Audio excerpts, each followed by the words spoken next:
Well, good evening, and welcome to the Writers Guild of Alberta online reading series.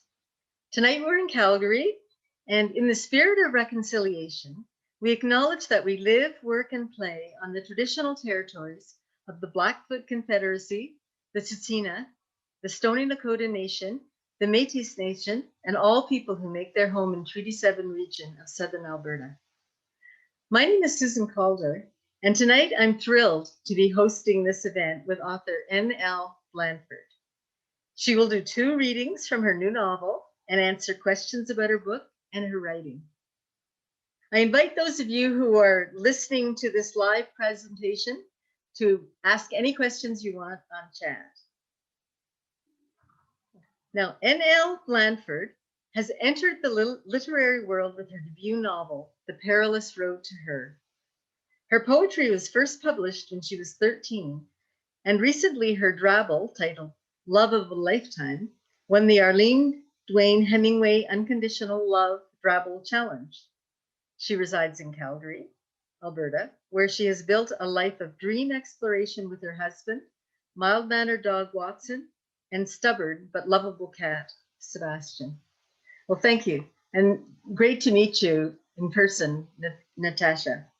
So after that bio, I really have to ask, what is a drabble? A drabble is a 100-word story.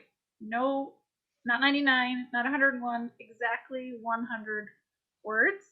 And in fact, when I first heard about a drabble, I had the same question as you. But then one of my writing teachers said, you should try this new writing technique. It'll help you condense your words down. And well, I did.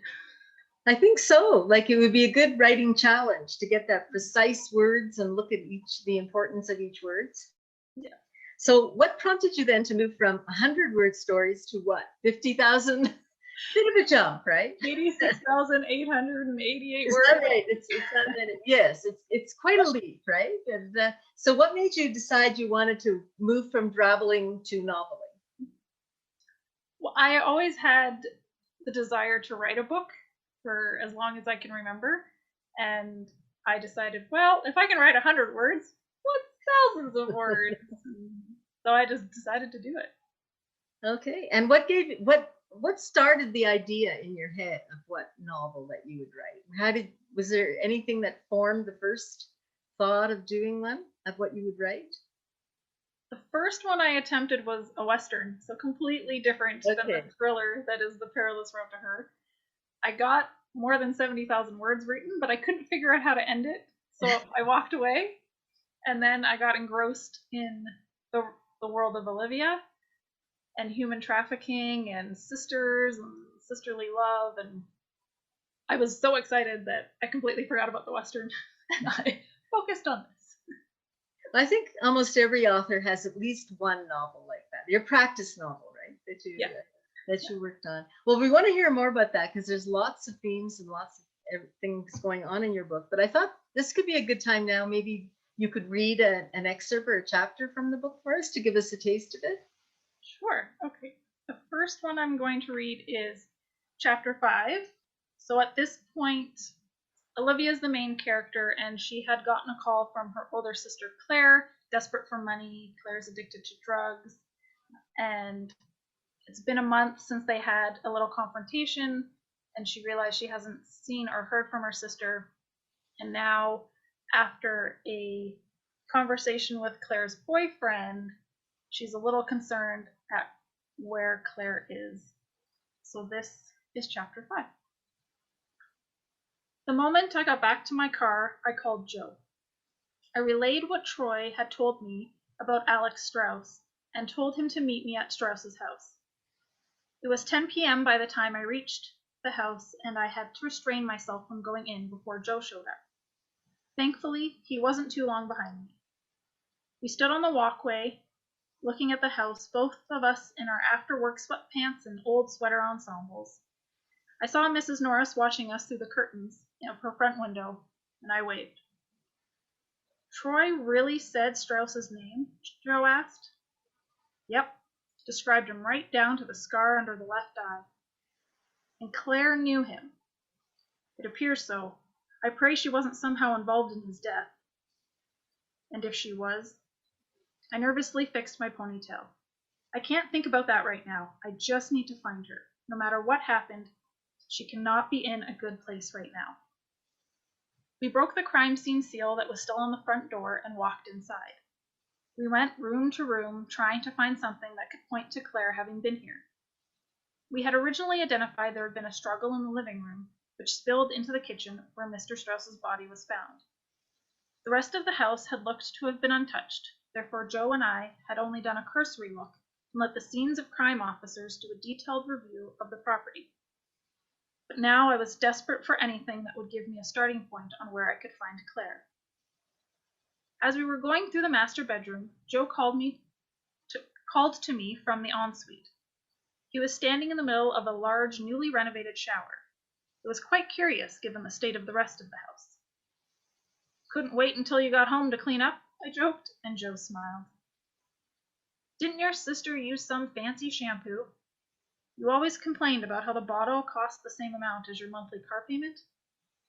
Yeah, it cost something like $150 for a bottle. I never understood how someone could spend so much on shampoo. Why? I'd made my way towards him and joined him in the shower. If Sally could see us, he joked. Here, and he handed me a small black bottle of Orb Gold Lust Repair and Restore shampoo, and continued, What are the odds Mr. Strauss used the same shampoo Claire did? Small. I opened the bottle, and the scent made it feel as if Claire was standing beside me. I put the bottle in the kangaroo pocket of my sweater. I'm sure there aren't a lot of places that sell it. If Claire was here, and Strauss was buying her expensive shampoo, maybe it wasn't against her will.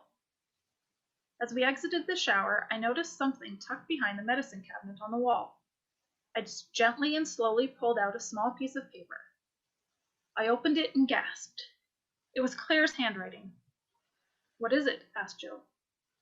It's a note from Claire. And I read it out.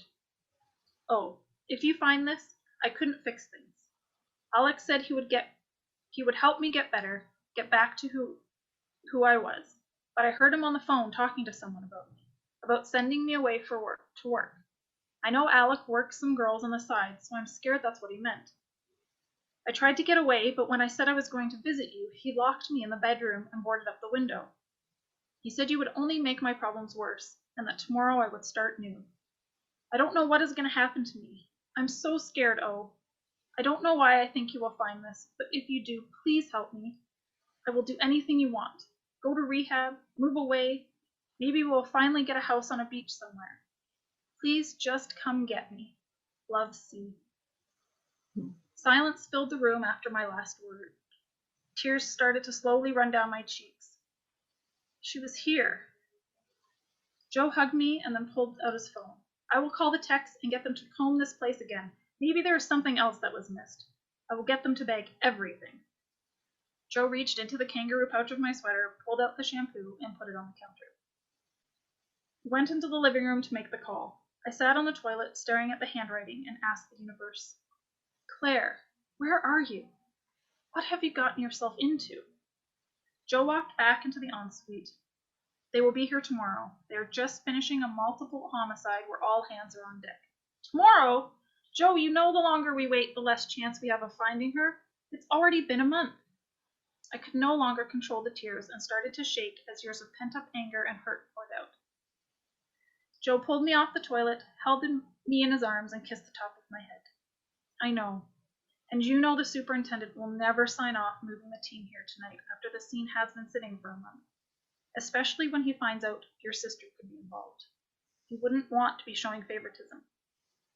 I shrugged my shoulders as I continued to soak Joe's sweater with my tears. Come on, let's get you home. It's been a long day and you need rest. Will you be okay alone or do you want to stay with us tonight? I'll be fine. I straightened myself out and put Claire's note in my pocket.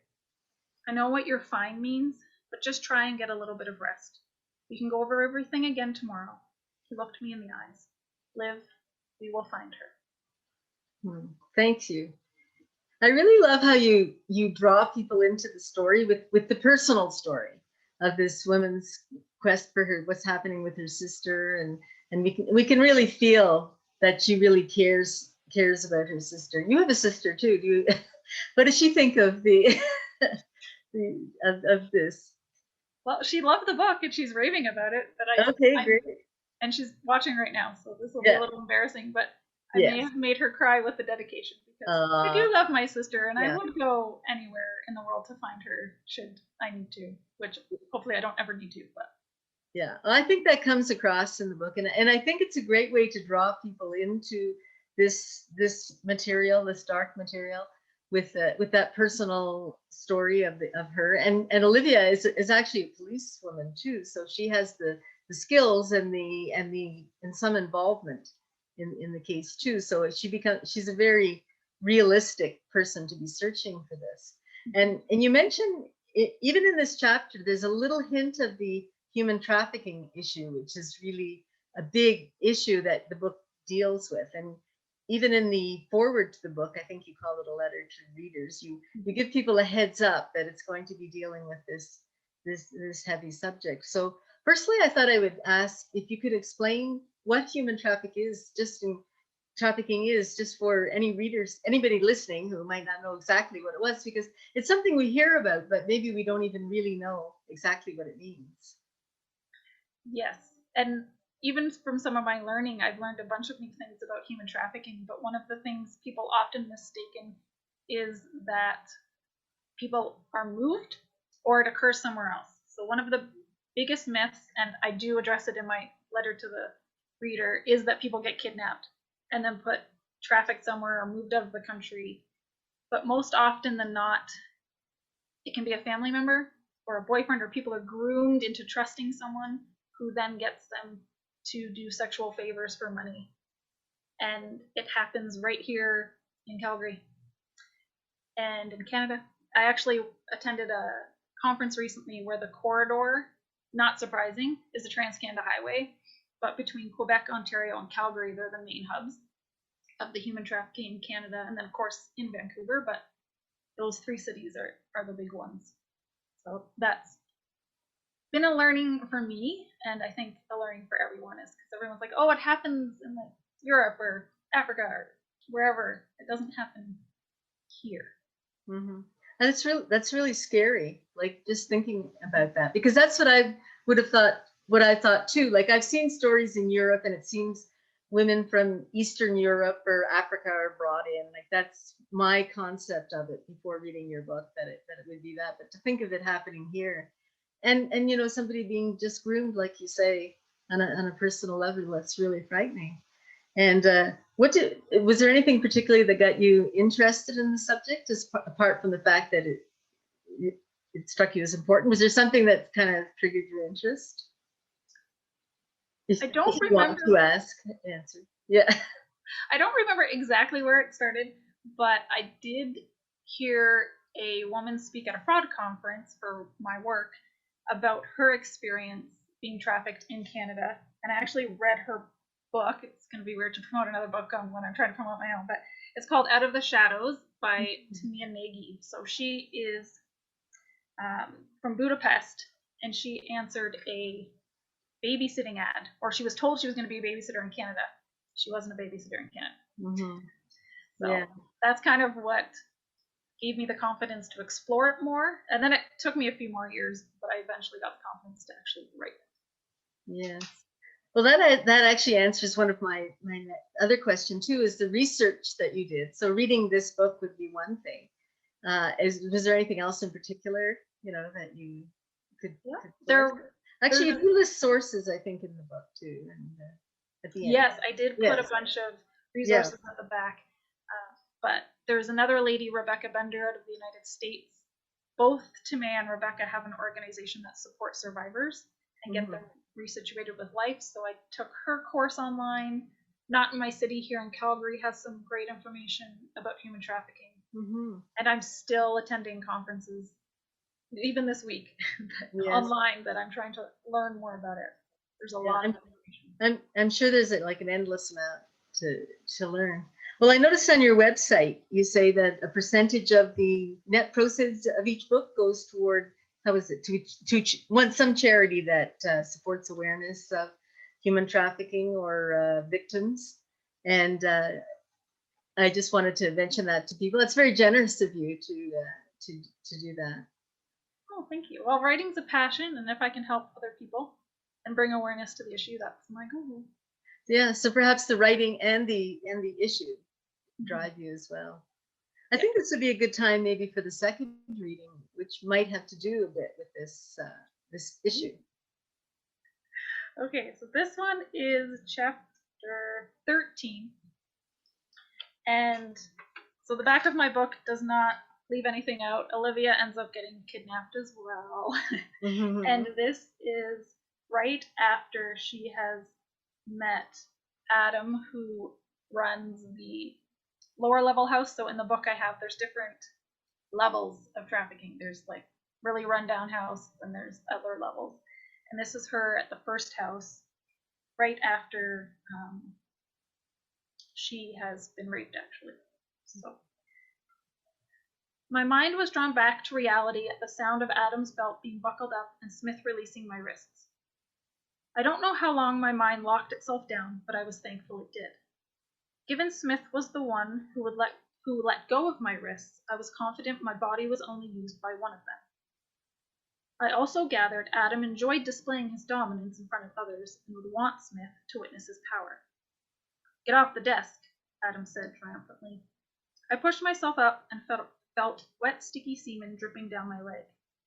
I pulled up my underwear as I turned around. Showing no emotion, I looked Adam in the eye. I wasn't going to let him think he had broken it. This is your place in the world. Nothing but a body to be used as I see fit. He looked to Smith. Go get the general. Smith left the room, being sure to close the door behind him. I continued to watch Adam. You think you are tough now, but just wait. He lit a cigarette. The general will teach you a lesson or two, and I might have to teach you a few more myself. He took a long drag and blew the smoke into my face. I didn't react, but said confidently, do with me what you will, but you will not win. And I spit in his face. The rage radiated off of him with my act of defiance. He didn't wait for Smith to come back, but punched me in the face himself. I didn't cower, but stood my ground. You little bitch. With the cigarette between his lips, he continued to beat me, and I continued to get up. The anger was growing more ferocious inside of him, and his eyes said he was ready to kill me. The general opened the door and quickly took in what was happening. She motioned for Smith to remove Adam, which he obediently did. She walked over to me, giving me the once-over where I stood. While Adam fought to release himself from Smith's grip, I became confused about who actually ran this place, Adam or the general. The general grabbed my clothes, thrust them at me, and dragged me out of the room. She closed the door behind her and then slapped me hard across my already battered face. You stupid girl! You do not want to be his enemy.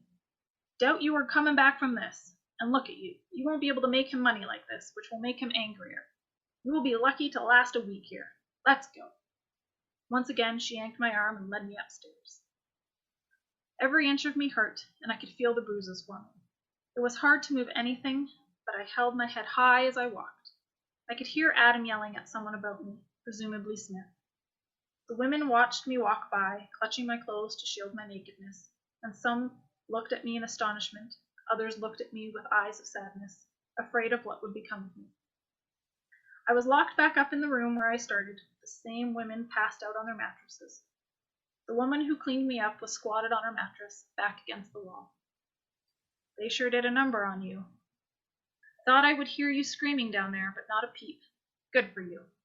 She graciously helped me back into my clothes and invited me to sit with her. I sat down and she laid me down on her lap. She took out my ponytail, running her fingers through my disheveled hair. She whispered, I hope you got your defiance out of your system. If you want to try and find your sister, you need to follow the rules. By doing that, you survive. By doing that, you might get out of here. I stared forward above the bodies across from us. I know there are no names here, but what do I call you? She hesitated and then said, You can call me Tess. Okay, Tess, I am Olivia. Well, Olivia, a bit of advice. Act defeated, even if you aren't. Don't be a hero, just let him think he won. Then maybe he will leave you alone. The bald man, Smith. Where is he from? He spoke another language when he made a call, but I couldn't place it. He's Swedish, I think. The general regularly comments that he would be more useful building cheap furniture. Now get some rest. I suspect Adam will be back soon for another round with you. Why are you helping me? Honestly, I don't know. I usually leave the newbies to their own devices, but something told me I should help you. This may sound corny, but I feel like you were meant for more. It was corny, but I didn't care.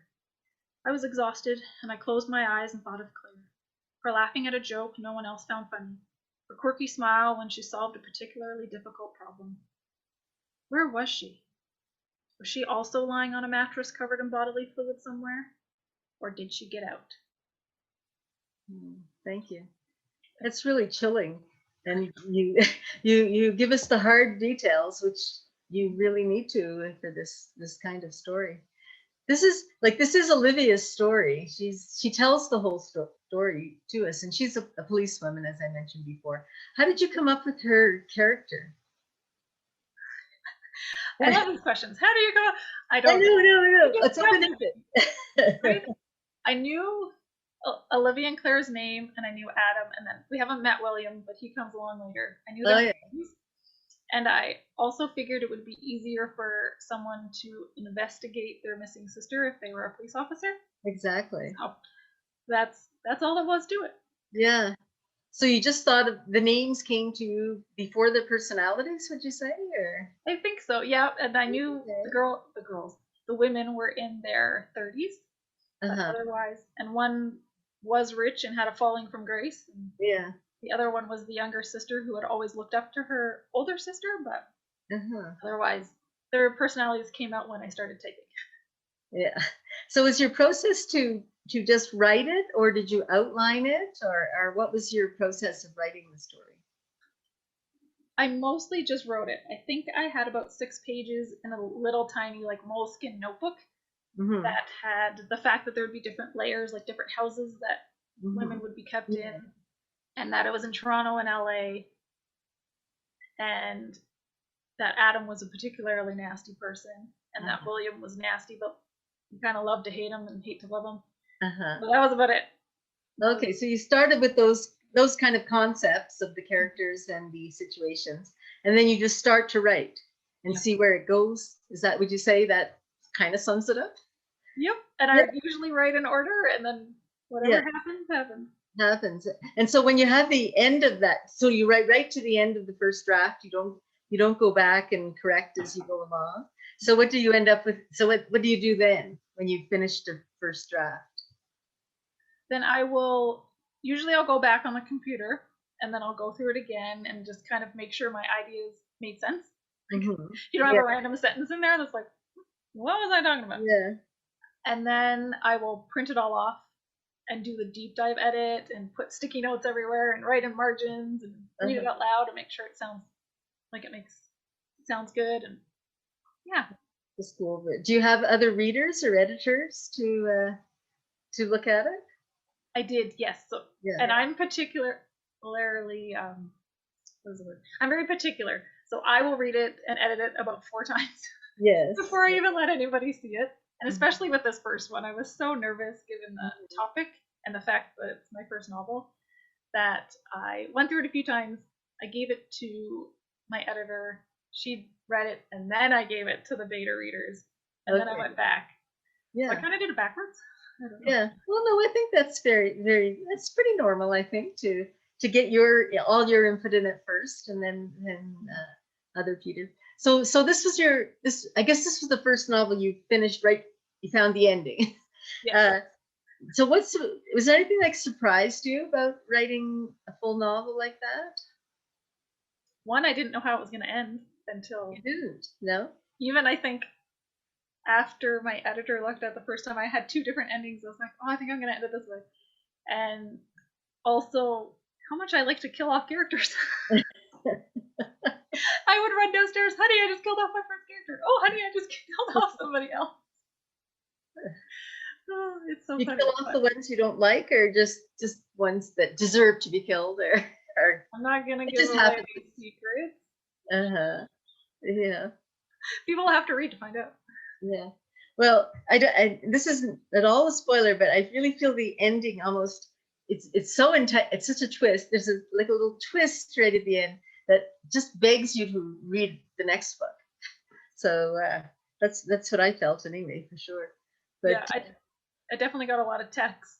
Oh my gosh, that yeah, ending. What? but we won't give it any spoilers. No. And I am working on the second one. You are. Oh, okay, that's great. Yeah. So the second one will follow. Well, if you actually read the ending, you get a little sense of how the second one might start, right? Mm-hmm. Maybe. Yes. It'll Yeah. still be in Olivia's world. Yeah. Maybe. And all told by Olivia again, in the same way, but she'll be dealing with other things then, I guess. Mm-hmm. That's good. So how far are you on the way in the story? I am done the first draft and just making my way through my first round of edits. Yeah. Okay. Yeah. So when do you expect that one will be published? I don't know because Yeah. I do have a full-time job. Yes. So I'll have to see. Hopefully, I wouldn't see why it couldn't come out next year. I just it took me 4 years to write the first one and 2 months to write the second one. So I'm a little skeptical of And what then I put down. yeah. And then the full-time job. So are you a fraud investigator? I saw on either your website or LinkedIn or something. You're a fraud investigator. So do you see using that in stories? Potentially. I think I've been asked this once, like, you should, because I investigate fraud at a bank, they're like, you should write a book about the perfect heist. And Yeah. I was like, and then I'd go to jail. But it has definitely helped me in understanding potential motivations behind why people might do things, and different aspects of seeing a person rather than, oh, they're just a criminal, but maybe there was extenuating circumstances or something. So Yeah. we'll see if I do some financial fraud writing in the future. You could, there must be ways to get it in, even a subplot or yeah, or just do a heist, but it's not a bank. Yeah, yeah. Who knows? Maybe that's Olivia's next step, right? No, I'm just kidding. But yeah. So anyway, you got that there, and as you said, you feel it helps you with understanding characters and things, and yeah, that sounds really good. Well, I guess we could well, one little question I'd like to ask out of the blue. So you publish under the name NL Blandford. Is there a reason because you have your name Natasha Bax, right? Yeah. So is there a reason you published under that name? Originally, it was to keep my two lives separate. Okay. And I wasn't sure how being an author would affect my professional life or any of that. And then it's just happened that they've kind of commingled, and I get tagged as Natasha Bax on Facebook instead of NL Blandford. I'm like, wow, the world knows who I am. But it's actually, I don't know. I also like the way it sounds. Not that I don't like my name. I love my name. But NL Blandford as a thriller writer it sounds gives it oomph, I think. Okay. Yeah, that's right. So when was your book published? When did it come out? In May. In May. So that's a couple of months ago. So what's it been like with having a published book now, being a published author? What's happened? And I'm super famous. No, I'm kidding. It's been good. The feedback has been a lot better than I thought it was going to be, and I've gotten to do these type of events. I've been on a few podcasts. There's a podcast called YYC Podcast that I think people should check out. It's a pretty awesome new podcast in Calgary. And what else have I been doing? It's kind of surreal. It's still very, like, even though I'm holding the book in my hands, it doesn't really feel real. So I'm hoping this weekend, when I go to Owl's Nest Books and see it on a shelf, that I'll be like, oh my gosh, have my little epiphany moment. But being self-published, there's so many hats. So I get diverted from being an author to being a marketer to being a PR person that I don't know if I've actually really taken it in yet. Yeah, that's true. Well, the self-publishing is interesting. So what did that involve doing? Without too much technical detail. Well, it involves not waiting to get an agent.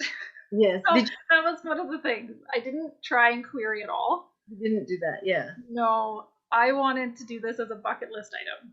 Mm-hmm. And then I started researching, and I attended. It was actually through the Writers Guild, where there was a talk with an agent, and they're like, "Well, it could take a few years, and then it can take another couple of years before a publisher will be ready, because of course they have schedules."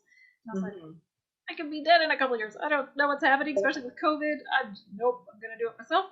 Yeah. So I just formatted it, got somebody to do my cover, put it up on Amazon and Ingram Spark, and it was in the world. You make it sound simple. I would think doing the formatting and and all that, and then getting it into just, I guess, getting it into stores. Well, you get it into Owl's Nest anyway, so it's going to be there this weekend then. In the, Yes, it's already up and ready to go. I haven't been able to get there to go take the obligatory picture of, "Hey mom, I'm in a bookstore." That's Or right. look, dad, you can look what your daughter did. Yeah. And Owl's Nest will be having a book launch for you. I mean, you're going to be having a book launch through Owl's Nest, right? That's September 1st, I think. Yes, And September this will 1st. be a Zoom event. Yes, it will still be a Zoom event, and people can sign up on their website and register for that. And I'm still trying to play with formatting and seeing what we're going to do. I might poke some musical friends of mine to play some music. We'll have some games, and people can ask questions. Yeah. It'll be fun. Yeah. So make it fun. Yeah. Well, I think Owl's Nest's gotten used to doing Zoom events over this past year, so that they're all ready for you. And Yeah. and anybody, and you'll be sending out your invitations to everybody, and they'll come in and attend there and feature it in the store and everything. So, and then meanwhile, it's there on Amazon and Kobo in both print and ebook form too, right? Yes. That's right. Was the ebook different formatting to do, or? Yeah. No, not really. All I had to do, like I used Adobe InDesign, and you kind of just change the format that you're gonna export it in, and use another random program I'm not gonna get into. Yeah. It was relatively easy, to be honest. Yeah. I watched a lot of YouTube. Oh, I know. Well, that's good, because it seems like it would be technically interesting, difficult, you know. So choosing the cover, that's fun. Like, how did you get the cover done? Oh, so this is a story. So this is the final cover, which I found this picture, and I knew that I wanted something like it. And I have a local photographer friend, and we tried our darndest to do it ourselves, but it just did not turn out. And so the first cover image, when I got it printed, it was pretty much all black, and I may have cried, but that's okay. But then I found a lovely lady online who was able to make exactly what I wanted. Like, in my head, this is exactly what I wanted. So it was very nice to learn. Like, it was nice to try to do it myself, but I've learned that that is not my skill, and I will happily pay somebody else to not have to deal with that stress. But yeah, I definitely wanted dark and kind of like, yeah, like this is someone you want to try to find, and Yeah. it's a very typical thriller, right? You have the person Yeah. walking away. Yeah. Yeah. Yeah, I've heard it's worth paying a design person to do the cover. I guess you learn that. Do you have an idea for your second book's cover now, or is that I coming? do actually, and yeah, we'll have to see if I can find the picture and see if the same lady can make it work. But I feel like there's going to be a house on a hill in the distance and a windy road or something. I'm not sure. I don't know what the title of the second book is yet, so I have to see. Oh, you don't know the title yet. Oh, okay. I'm bad at title names. Yeah, it's hard. The first book, was the title hard to get, or did that come to you? I always knew it would be The Road to Her, but then there were a lot of books called The Road to Her, Oh, which okay. apparently is okay in thriller now. I'm learning this, that everybody has the same title on their books, but Yeah, I didn't like that, so I yeah. had to find a word, and Perilous seemed interesting, so Okay. stuck it in there. Well, Perilous certainly describes it. It's not an easy journey, Nope. not by any means. Well, let's see. Maybe we'll just change the track a little bit. So, when you were a child, what kind of books did you like to read? Thrillers? I don't know what thrillers were. Maybe stealing gum from the The choose your own adventure novels. yeah, yeah. Ooh, what's gonna happen next? Yeah. No, not at all, actually. I really loved Anne of Green Gables. Oh, me too. I love Anne, and I still Yeah. read her every couple of years. And Yeah. I didn't. It's weird because I'm a big Harry Potter fan, but I didn't get into Harry Potter until way later, so I wouldn't classify that as an influence in my childhood. Yeah. But what else did I read? I know in high school, like I really enjoyed Aldous Huxley and like Brave New World and Okay. kind Yeah. of that dystopian, or George Orwell 1984. Okay. And I would say my favorite book is Jack Finney's Time and Again. Oh, Time travel. So oh, I don't classify myself as like a sci-fi reader, but apparently that's what I yeah. read. Yeah. But the idea of traveling back in time to the 1800s, Hmm. which kind of ties into the world of Anne of Green Gables, like all of these, that time frame just fascinates me. Yeah. And I guess maybe stretching it, time travel, it's somebody who's out of place where they are, which you might say Olivia is somebody who's, she's thrust into this world that's totally different, because that would be what time travel stories would involve, somebody who's thrust in a totally new and different world. So perhaps those kind of things influence you. It's hard to say. And it's not in the science fiction and that, but that yeah. So what would you say you enjoy best about writing then? Like, what do you like about it? I just like bringing characters to life, I think, and Mm-hmm. exploring how the characters will react to each other. And even with this second one, I'm going to kind of delve into like the aftermath and maybe a little bit of an origin on why the bad guy might be the bad guy or things like that. So exploring, deep diving into the people, and then just getting it out. Just get the Mm-hmm. words out of my head. So that's an advantage you feel like of having a series that you can delve more into the ones in the next book. Yeah. Yeah, and as well as bring in new people perhaps too, I guess. Oh yes, there is a matriarch people are gonna not particularly like, Yeah, or at least I hope they don't. Otherwise, I haven't written her properly. yeah, that's true. Well, I'm sure they are. And did you pick Toronto and California for particular reasons?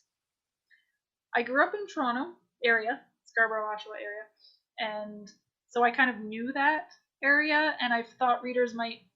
Again, people don't think human trafficking happens in Canada, so I thought if it's a bigger hub, that people are like, oh yeah, that probably happens in Toronto, and That's then true. LA for sure. Yeah, rather than Calgary, I guess. Yeah, I mean, it probably does. It does, but it yeah, does, but maybe not as believable. that Calgary would start with it. Yeah. Well, that's good. So, is there anything else you'd like to share about your book that you think we haven't covered yet? Oh my. Oh, I don't know.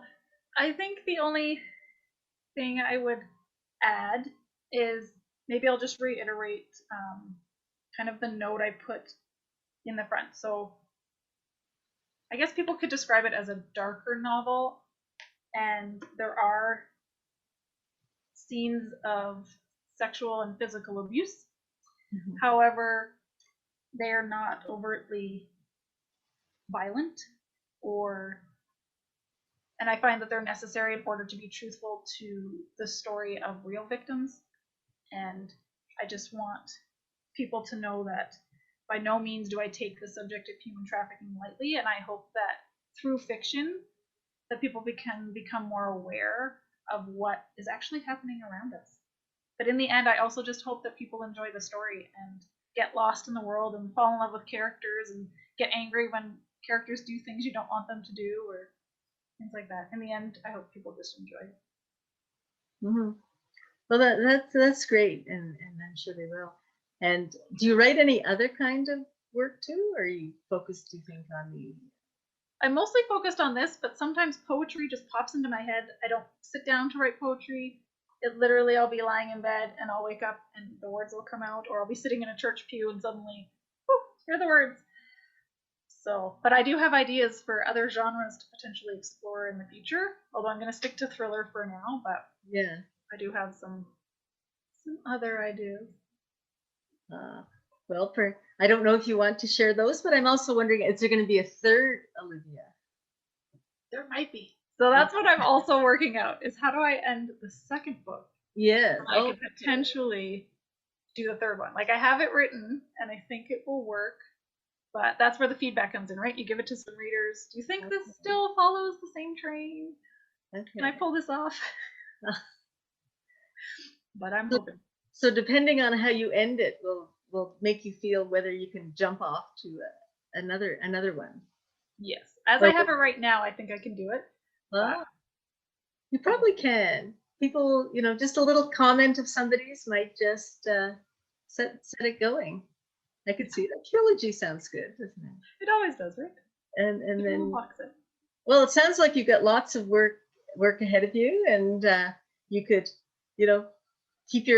keep going for a long time. Meanwhile, you have your day job too, which you're probably going to keep for a while, I guess. But eventually, when you retire, I mean, when you sell tons of books, you can. You think you'd like to be a full-time writer, or do you feel you like the balance of working? I would love being a full-time writer, especially if I'm self-published, because there's so much to do. But 15 more years until I can retire comfortably. So unless I somehow become an overnight success, yeah, I will be working for a little while yet. Yeah, well, it sounds great. Well, anyway, thank you for sharing all this. I feel I learned a lot, and thank you for having me. Nice meeting you, and I think I hope that I think readers have got a good taste of what your book is about, and will want to get interested in your characters and your issues that you discuss and everything. So good luck with the book, and good luck with the book launch, and all the wild world of promotion. Yes, my favorite part. It's different, yeah.